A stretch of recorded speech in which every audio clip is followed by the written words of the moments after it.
Verma sir से math का एक बहुत ही शानदार क्वेश्चन पूछा गया था और उसका जवाब भी बहुत शानदार है।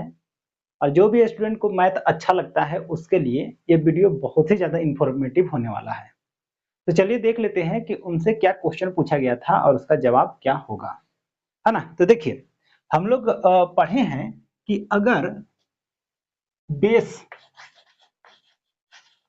Base is same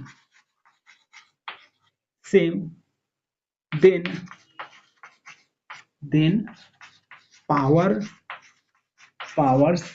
are same. ऐसा पढ़े हैं ना, शायद स्टेटमेंट से याद नहीं हो रहा होगा। ये वाला बात है। देखिए, अगर x का पावर मेरा x है और यहाँ सॉरी 2 का पावर x है और 2 का पावर मेरा 3 है, तो हम लोग पढ़ें क्या कि base is same then powers are same. कहने का मतलब देखिए, आधार यहाँ पर मेरा 2 है, यहाँ भी 2 है, तो पावर क्या होता है, सेम होता है। तो कहने का मतलब क्या हुआ, इससे हमको समझ में आया कि x इक्वल टू 3। ये पढ़े हैं और ये सही बात है कि नहीं। तो उनसे क्वेश्चन ये था कि हम लोग जानते हैं कि अगर एक का पावर एक रहे तो वैल्यू एक होता है, और एक का पावर मेरा 0 होता है तो भी वैल्यू एक होता है। तो ऐसा स्थिति में मेरा जब इसका राइट साइड और इसका राइट साइड बराबर है तो मेरा एक का पावर एक इक्वल टू एक का पावर 0 भी बराबर होना चाहिए। और ऐसा अगर होता है तो देखिए, जैसे कि हम देखिए कि ये आधार अगर मेरा बराबर है तो पावर भी बराबर होना चाहिए। तो इस हिसाब से यहाँ दोनों का आधार सेम है, बेस सेम है, तो इनका पावर क्या होना चाहिए, सेम होनी चाहिए, मतलब एक इक्वल टू 0 होनी चाहिए। तो थ्योरेटिकली क्या लगता है, ये बिल्कुल सही है।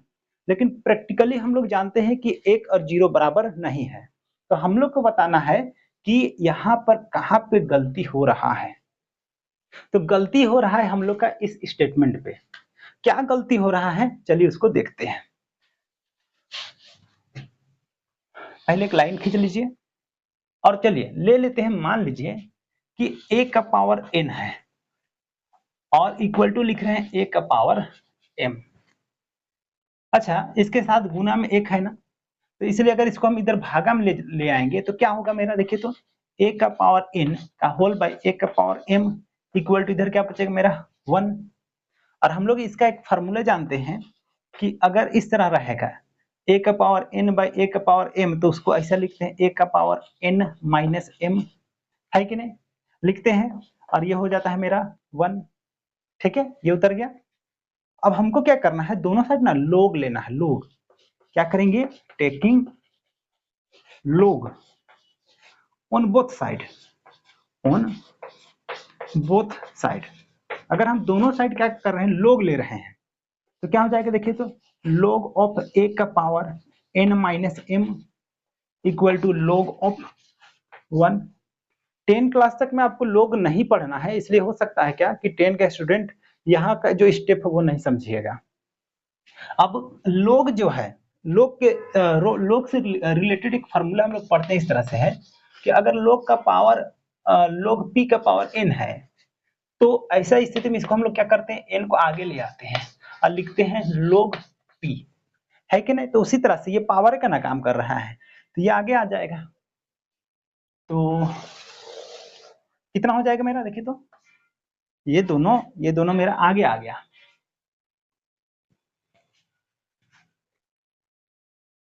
ये दोनों मेरा आगे आ गया, तो हो जाएगा n minus m log a equal to क्या, log 1।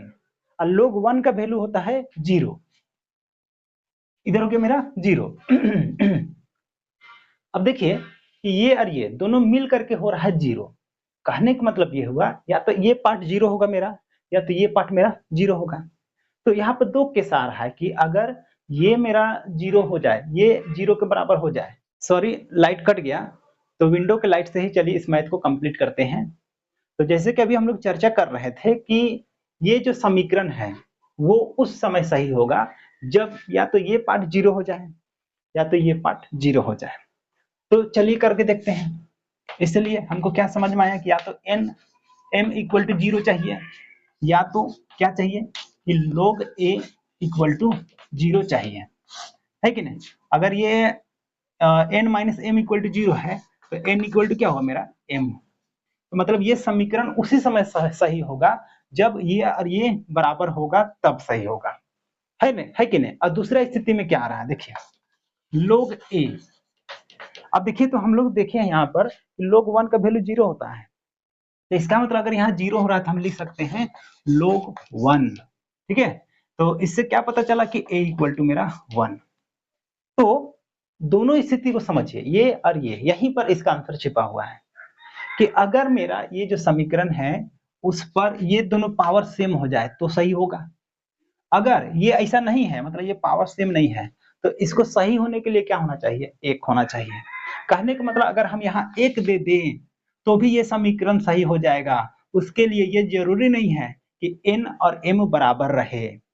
तो गलती कहाँ है, इस स्टेटमेंट पे गलती है। क्या गलती है उसको देखिए, कि बोलेगा कि base is same then power are same. अगर आधार सेम है तो पावर भी सेम होगा, लेकिन कब, जब बेस जो है वो 1 नहीं रहेगा तब।